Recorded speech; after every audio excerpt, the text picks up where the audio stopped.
So I wanted to do another video on the braking system on my bike. I did a introduction to the rotors on my bike. I wanted to do a dedicated video for those because there are a couple install points that you need to know about setting them and all that. But I wanted to talk about the brakes, the braking system on the bike, everything about it. You know, the pads that I chose in the front, rear, everything. So in the front, I actually did the Galfer carbon pads, which are the race spec pad, and they bed in really nicely with the front rotors. It's actually a pretty solid setup, and it's what I'm running on my R1, and I've had good success with it. So I wanted to transfer it over to a bike that I know is lighter and more nimble. So I know that they're going to be a great fit on this, especially with the 2-pot pistons and the calipers and the master cylinder that I chose for the bike. So going up to the master cylinder, I've got the Spiegler premium brake line kit that are the blue end fittings, which will tie into the paint. The carbon lines, or they're smoke lined, but they have a carbon look to them. They actually look really nice, and I can show that better when I go to the rear. Those go up to a RCS19 Corsa Corta, which is the updated version of the RCS19. It's been a long time coming. They've actually, man, people were begging them to do something different. It wasn't that the RCS19 was a bad unit, but it was a unit that could be improved upon with information that they've gathered from racers over seasons and seasons of data, and that's what they've done. So this is what we got. It's an RCS19 Corsa Corta. Everything about it is completely different from the RCS19 of the past. So from the lever, the machining on it is just completely different, and I can show you if I can find in my big trash pile. I'm not gonna be able to find it, but the machining on this is just completely different. If you try and buy the low drag lever for an RCS19, it will not fit on the Corsa Corta. So that's a note to remember when you're buying stuff for this master cylinder. Now, they changed the logo a little bit on the front here. The Italian flag looks a lot nicer. The Brembo logo looks a lot nicer. It's a new racing logo. I have changed out all the hardware on this thing to be titanium, so this is not how it's going to look when you get it, but it is obviously something that you can upgrade. So the front breakaway bolt here is titanium, the pivot bolt is titanium, the bleeder bolt is titanium, the back pinch bolts are also titanium. Get a better view of that. And then the underneath banjo is also titanium, and then I also even did the little nut that the pivot bolt will actually pivot on. On it as well, I did a remote adjuster by TWM. Awesome little unit. It's actually relatively cheap, and the adjustment cable that it comes with is super fucking long. I cut it down to probably about 2 feet, and it's still probably, I don't know, 6-7 inches too long. But I left myself some slack because I don't have the controls in the position that I want them in. At least I don't think. Until I get the body work and everything else on the bike and actually get planted on it, get the suspension set up, all that kind of good stuff, I'm not really going to know where I'm going to want it all. So I have left it kind of in a neutral, what I feel is a neutral position. The front reservoir is a Rizoma fluid tank. It's actually in there blue. And then off of that, I've got a piece of clear Tigan with the super hard to find, ultra expensive ATE super blue fluid. Luckily, before the ban, I purchased just a shit ton of that stuff because there was rumors about it coming down the pipeline. So I went ahead and I bought probably 10 cans of it. And as long as you don't open them, shelf life on them is pretty damn good. The pull on this brake lever is just, man, it doesn't even compare to the RCS19. It's just the adjustment on it and everything else is just super nice. If you're looking for one of these guys, I highly suggest it. Get a hold of me. I'll hook you up. Super fucking nice. Definitely worth the coin. And you won't regret it. So moving back to the back end of the bike, again, Spiegler rear brake line, same setup. It's the premium kit, blue end fittings, the smoked tubing, and then the end fitting there, which is a custom end fitting that I had to do. They don't actually make a production line for the underslung that I've put on this bike. It's just something that you have to have custom made. And if you're looking for any of this stuff, any of the specs, any of that, let me know. I will let you know exactly what it is, how much it costs, where you can get it, obviously from me, and you can kind of make up your decision. One thing I had to do here that was kind of unique is this is actually a piece of safety wire with a little bit of heat shrink tubing to protect the end, so it's not super pointy, poking the line. Same with here, it's just a little heat shrink tubing around the line. The clamps are here and here. Yeah, the clamp goes there, there, and there for the brake line, and none of them work. I mean, you could probably make this line a little bit longer and use this clamp here, but then it would pull, it would look real awkward.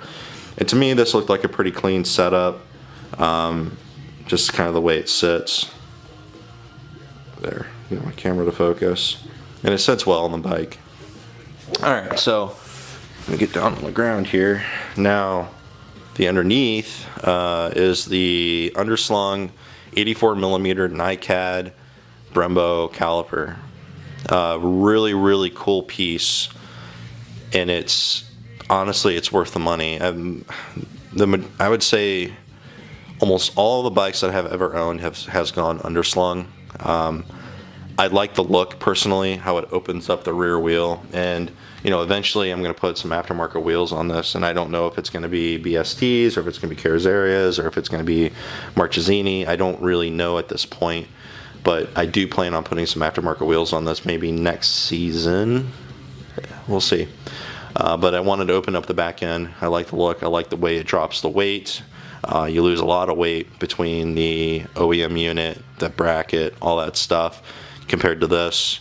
And then you also lower the weight to the ground, which is great. And the lower you can get the weight to the ground, the better.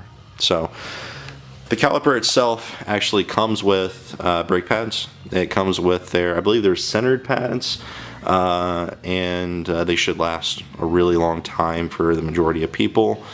You shouldn't have any issues with the brake pads on it. And I don't really use the rear brake a lot, which kind of brings me to, you know, I don't use the rear brake a whole lot. Let's just put it that way. I don't like back in the rear. I use it for a little bit of trail braking, and that's about it. So this setup for me is absolutely perfect. And if you do use the rear brake a lot, that's fine too. This setup will be amazing. I mean, it'll be so much better. It'll have a ton better feel than what the rear OEM brake will actually have. So one thing I did have to do to this is I had to trim the actual caliper itself. I didn't want to, but there were some clearance issues, and I can show you those here in a second, but I'll put up a picture of what I actually had to do to it. So when I bought the caliper, I put it on the bike, I spun the wheel, and I had some contact between the caliper and the wheel. The hub on OEM wheels are actually fairly large. It's just, I don't know, it's just the way they're made, the way they're cast. Now, if you actually have aftermarket wheels, the hub on them are super small and you won't have these clearance issues. But I did. So I did a little bit of trimming. As you can see here, I took a little bit off of the top. What I did is I just took some my Dremel and put 220 sanding paper on the sanding bit, and just took off, I don't know, maybe a couple millimeters off the top. And then once I, test fitted a bunch of times, spun the wheel, make sure there was no clearance issues, I went back through with a wire wheel and actually cleaned up the sanding marks. I started with steel and then went to brass, and then this was kind of like the finished product. It's not something that you're never going to see, like here.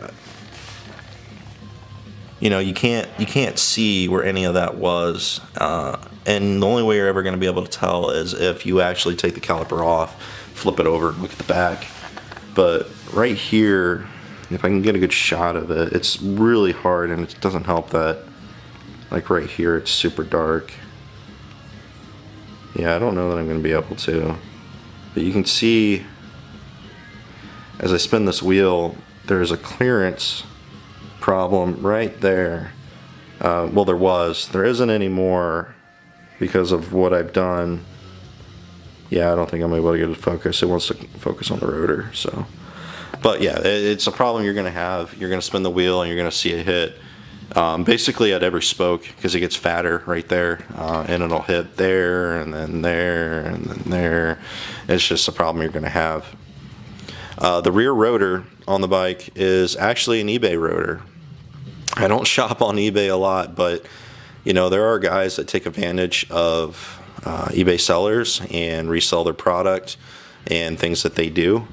This is one of them, and anybody that knows this rotor probably knows where it's from, or you know, there's only one company out there right now that's selling a rotor like this, and they get them from a guy that sells them on eBay.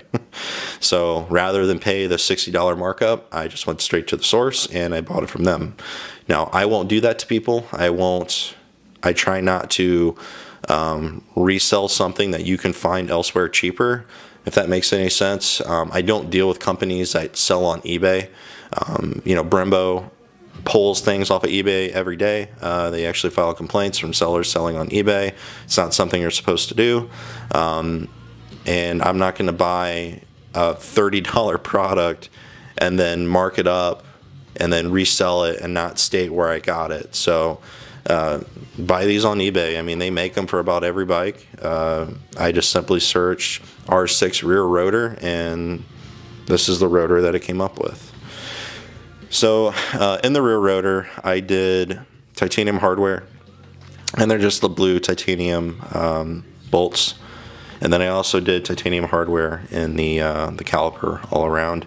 I've got the bolts here that actually mount to the underslung bracket, and then there's bolts in the back that actually hold the two halves of the caliper together. Right there. I did both of those on each side. So the caliper is 100% titanium. That's really it for the braking system on the back. You know, I'll do another video on the rear sets that I chose, but I'm going to stick to the just the braking system on this video. If you have any questions that are anything under this bike with the setup, you know, the underslung's kind of unique. It lowers the weight, puts it closer to the ground. It weighs less than the OEM unit. You know, if there's something like that you want to get into, or just let me know. You know, I just sold a setup like this to a guy in Germany, and it's just something that's, you know, pretty unique. You don't see it on a lot of bikes, and you don't have to go with the NiCad unit. They actually make a cast unit, and it's sub $200 for the caliper. You maybe have 110 in the bracket, and then you got the line. You know, line you maybe got $30-40 in.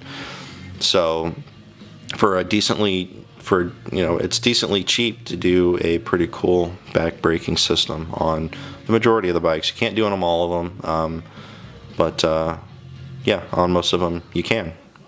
If you have any questions on anything that's done to my bike, let me know. I will try and do another video if you need it. And that's about it for right now. Thanks, guys.